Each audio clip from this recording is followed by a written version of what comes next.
수익을 만드는 진짜 공식, 주식 공식입니다. 최근에 원전주 변동폭이 엄청 컸습니다. 악재가 있었죠.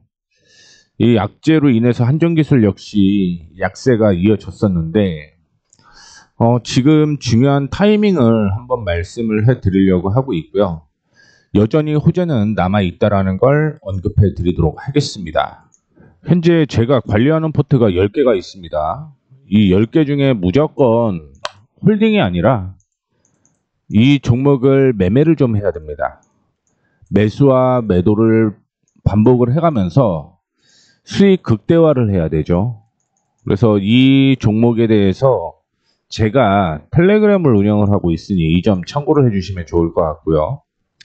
제가 7월 달부터 겁먹지 말라고 계속 얘기를 좀 해드렸었고요. 그 다음에 매수해야 되는 6가지 이유에 대해서 확인을 좀 해보시면 좋을 것 같습니다. 그런데 매수해야 됨에도 불구하고 그냥 매수만 하는 건 안 된다는 얘기예요. 매수와 매도를 반복을 하셔야 된다라는 얘기를 한 번 더 해드리도록 하겠고, 호재부터 언급을 해보도록 하겠습니다. 지금 8월 21일 어떤 얘기가 있었냐면 2030년까지 원전을 착공한다, 이런 목표가 미국 쪽에는 있었죠. 그래서 전례 없이 많은 물량을 사업자 선정부터 자금 조달, 실제 착공까지 미국에서는 실현 과정에 상당한 도전 요인이 있을 것으로 보이고 있습니다. 트럼프 행정부가 사실상 도움을 요청한 것은 미국의 설계등 원천 기술 강국임에도 불구하고 1979년 3마일 섬 원전 사고 이후 신규 건설 인허가가 장기간 중단이 되면서 자국 내 공급망이 사실상 붕괴가 됐기 때문인데, 이 때문에 미국이 자국 내 공급망 붕괴로 한국의 절대적 도움을 기대하는 조선 산업, 이거와 유사하다라고 볼 수가 있는 것 같고요. 한국 원전 산업이 미국의 수요를 바탕으로 미국에 본격 진출할 수 있다면 제2의 마스카바 같은 전략적인 의미를 가질 수 있다, 이런 것도 예측이 되고 있습니다. 그 외에도 지금 빌 게이츠가 한국에 왔었잖아요. 그래서 SK와 HD 현대를 만나면서 미 원전 협력을 하자라고 얘기를 하고 있습니다. 참고로 SK는 2022년 테라파워에 2억 5천만 달러를 투자해서 2대 주주가 됐는데, 단순 투자가 아니라 실증 원자로 건설 초기 사업에 직접 참여할 수 있는 전략적 발판을 마련을 했습니다. 이 테라파워가 와이오밍주 캐머러에서 건설 허가 심사를 진행 중인 나트륨 원자로는 2030년을 완공 목표로 하고 있고요. 최근에 현장 훈련 센터 착공도 시작이 되었습니다. 따라서 초기 플랜트 건설에 필요한 기자재나 시운전, Q&M 이런 과정에서 SK 역할이 확대될 가능성이 제기가 되고 있고요. 두 번째는 SMR이라고 보시면 될 것 같습니다. 다우와 엑스에너지가 전기와 스팀을 공급할 소형 원자로 건설 허가를 신청했는데, 이 승인이 되게 되면 미국 산업단지의 첫 상업용 모델이 될 것으로 얘기를 하고 있고요. SK는 화학 에너지 밸류 체인을 보유하고 있습니다. 이 모델과 결합할 경우에는 단순 지분 투자 참여를 넘어서 운영과 부가가치 창출을 확대할 수 있다라고 얘기를 하고 있고요. HD 현대 역시 기자재 공급에 방점을 찍고 있다라고 얘기를 하고 있습니다. 테라파워와 체결한 협약에 따라서 원자로 용기를 공급할 예정인데, 지난 3월 글로벌 상용화를 겨냥한 공급망 확대 업무 협약도 맺었다라고 보시면 될 것 같습니다. 그 외에도 이슈가 또 됐던 게 금요일날, 토요일이었죠. 토요일날 나왔던 이슈였는데, 이 한수원이 미국의 해결료를 더 산다라고 얘기를 하고 있습니다. 현재 프랑스, 러시아, 영국, 중국 여기에서 농축 우라늄을 우리는 수입을 하고 있습니다. 그런데 한수원이요, 다음 주 미국 워싱턴 DC에서 해결료 공급사인 센트루스와 해결료 공급 변경 계약을 체결을 합니다. 방식을 기존 조건부 추가 공급에서 확정 물량 공급으로 변경을 하기로 했는데, 이게 어떤 의미냐면 지금 러시아가 32%잖아요. 뭐 35%라고 얘기하는 곳도 있습니다. 이 35%의 러시아산을 러시아를 막겠다는 얘기예요. 그러면 이 러시아산을 어디에서는 풀어줘야 되는 거잖아요. 그걸 미국이 하겠다라는 얘기고요. 기존에는 뭐 이 정도 물량이 있으면 추가적으로만 플러스 알파로만 우리 핵 연료를 더 파는 거였는데 이번에는 딱 확정이 되어 있습니다. 어느 정도만큼 물량을 팔겠다라고 얘기를 하는 거예요. 그거는 무슨 얘기냐면 실질적으로 더 많은 핵 연료가 들어온다라고 보시면 될 것 같고요. 이 핵 연료는 역시 향후 전력에 대한 모멘텀으로 작용할 가능성이 있다라고 생각을 하시면 될 것 같습니다. 그래서 지금 가장 중요한 첫 번째는 원전, 한국과 미국이 월요일 날 정상회담을 하죠. 이 정상회담에서 아마 같이 공동 전선을 만들 가능성이 높다라는 걸 긍정적이다라고 보시면 될 것 같고요.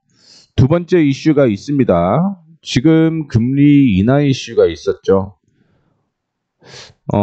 파월 의장이 매파적인 부분에서 비둘기파로 바뀌었습니다. 이게 원전이랑 뭔 상관이냐? 이 금리 인하를 한다라고 하는 건요.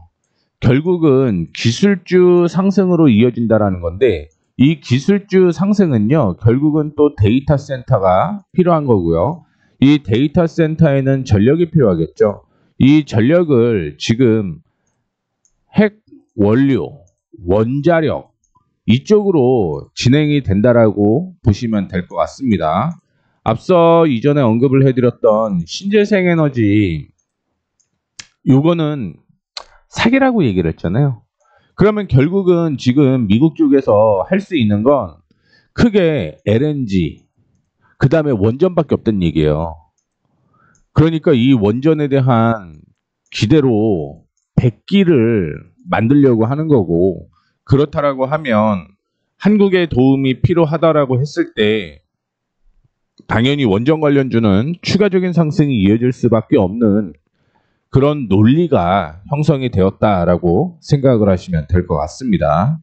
이제 차트를 통해서 조금 더 진지하게 확인을 해보도록 하겠습니다. 한전기술의 주가는 이전 7월 달까지 쭉 올라왔죠. 그래서 조정을 받을 때 제가 겁먹지 말라고 얘기를 했었는데 아시다시피 다시 한번 조정을 충분히 받고 상승하던 이런 시점에서 터져나온 악재가 체코에 대한 악재가 터진 거잖아요.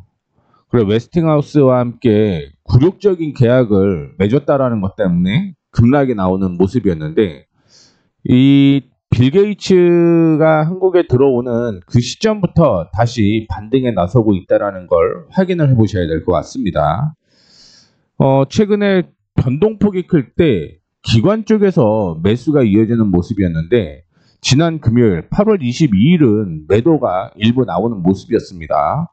호재가 계속적으로 있고 한미 원전에 대한 기대감이 있는데 주가가 하락한 이유를 확인을 해보게 되면 확장형 패턴이라고 혹시 들어보신 분들 꽤 많으실 거라고 보고 있는데 확장형 패턴이라는 게 뭐냐면 고점이 높아지고 저점이 낮아지는 걸 확장형 패턴이라고 생각을 하시면 될 것 같습니다. 근데 이게 패턴이라고 얘기를 해드렸잖아요. 패턴. 이 패턴은 일반적으로 지속형 패턴이 있고요. 지속형 패턴이 있고 반전형 패턴이 있습니다. 이 지속형 패턴이라는 건 추세가 이전 추세를 유지를 한다라는 거예요. 즉 이전에 상승 추세였으면 상승이 유지가 되고요. 만약에 하락 추세였으면 하락 추세가 유지가 된다라는 거죠. 그러면 반전형 패턴은 반대가 되겠죠. 상승하던 추세가 하락으로 전환되고요. 반대로 하락하던 추세가 상승으로 전환된다라는 의미인데 이 확장형 패턴은요. 확장형 패턴은 반전형 패턴입니다. 즉 상승하던 추세가 하락 전환될 가능성이 높다. 그런데 여기에서 어떻게 매매를 하냐에 따라서 적어도 20% 이상 수익이 날 가능성이 있다는 걸 확인을 해보시면 될 것 같습니다. 지금 흐름을 확인을 해봤을 때 이런 흐름이 나타난 거죠. 그래서 8만 원 부근부터 시작을 해서 10만 5천 원대까지 상승을 하고 있는데, 제가 지금 중요한 타이밍이다라고 얘기를 타이틀로 해드렸던 건 뭐냐면, 이제 바닥까지 조정을 받을 가능성이 높아진 상황이라고 생각을 하시면 될 것 같습니다. 그런데 무턱대고 반전형 패턴은 무조건 하락이에요 라고 얘기를 해드릴 수는 없어요. 항상 변화는 있기 때문에. 그렇기 때문에 그에 대한 대응 전략을 말씀을 해드리도록 하겠습니다. 기본적으로 피보나치를 그려보시는 게 맞아요. 저점부터 고점까지 피보나치를 이렇게 그려보시게 되면 반등이 나올 수 있는 구간이 우리는 형성이 됐다라는 걸 확인을 해볼 수가 있을 것 같습니다. 그러면 어디에서 반등이 나올 거고 어디를 이탈을 하게 되면 한 번 더 추가적인 하락이 이어질 거냐, 이게 중요할 것 같은데, 지금 일반적인 내용만 먼저 말씀을 해드리자면 적어도 조정은 50% 부근까지는 일반적으로 나온다라는 게 기본적인 내용이에요. 그렇다라고 얘기를 하는 건 뭐냐면 추가적인 하락이 있을 가능성이 높다라는 거겠죠. 이 50%라고 얘기를 하는 건 93,000원 수준이에요. 그래서 93,000원을 이탈을 하게 되면 적어도 8만 원대까지는 한 번 더 조정받을 가능성이 있기 때문에 이때는 리스크 관리를 해주는 게 맞다라는 말씀을 드리도록 하겠습니다. 그리고 수많은 데이터를 확인을 해본 결과 시장이 이렇게 상승을 했고요. 조정을 받으면 50%라고 얘기를 했던 게 50%에서 일반적으로 반등이 나와요. 그런데 50%를 만약에 이탈하게 되면 8만 원이기 때문에 리스크 관리를 해줘야 될 필요성이 있다라고 생각을 하고 있고요. 두 번째는 38%에서도 반등이 나올 가능성이 높다라고 생각을 하시면 될 것 같습니다. 그 가격은 96,000원대니까 여기에서 반등이 나오면 그대로 버티셔도 상관이 없습니다만, 만약에 이 50%인 93,000원을 이탈을 하게 되면 그때는 리스크 관리 해야겠죠. 적어도 10% 이상 더 하락할 가능성이 있기 때문에. 그러면 8만 원 부근에까지 조정받을 가능성이 있기 때문에 지금은 무조건 매수가 아니라 매수 매도가 좀 필요한 타이밍이다라는 말씀을 드리도록 하겠습니다. 이렇게 제가 열심히 언급은 해드렸는데, 혹시 그럼에도 불구하고 힘드신 분들 같은 경우는 더보기 있죠. 더보기를 이렇게 클릭을 해보면 이렇게 나옵니다. 그러면 요거 클릭해 보시면요, 이렇게 나와요. 그래서 여기에 작성을 해서 보내주시면 제가 텔레그램 주소를 보내드리도록 하겠습니다. 그럼 이렇게 들어오시면 되겠죠. 참고로 이전에 언급을 해드렸던 종목들, PNT, 에코프로 이런 종목들 긍정적인 흐름이 나오고요. 이런 종목들은 다 단타 가능합니다. 왜 단타를 드리냐면 제가 앞서 10종목의 포트를 운영을 한다라고 얘기를 했잖아요. 그 10종목이 무조건 관리는 아닐 수 있겠죠. 관리가 아닐 수 있다라고 얘기를 하는 건 10개를 무조건 매수해서 들고 간다는 의미가 아니라는 얘기입니다. 포트 변화도 항상 필요하다라고 보시면 될 것 같습니다. 그래서 이 10종목을 다 안 들고 있으신 분들 같은 경우는 현금이 좀 일부 있으신 분들은 단타 치고 싶은 욕구가 있잖아요. 그렇기 때문에 이렇게 단타 칠 수 있는 종목들 언급을 해드린다라는 거 참고를 해주시면 좋을 것 같습니다. 도움을 드리기 위해서 만든 자료이긴 한데 내용이 도움이 되셨다 그러면 구독, 좋아요, 알림 설정 부탁드리도록 하겠습니다. 지금까지 수익을 만드는 진짜 공식, 주식 공식이었습니다. 감사합니다.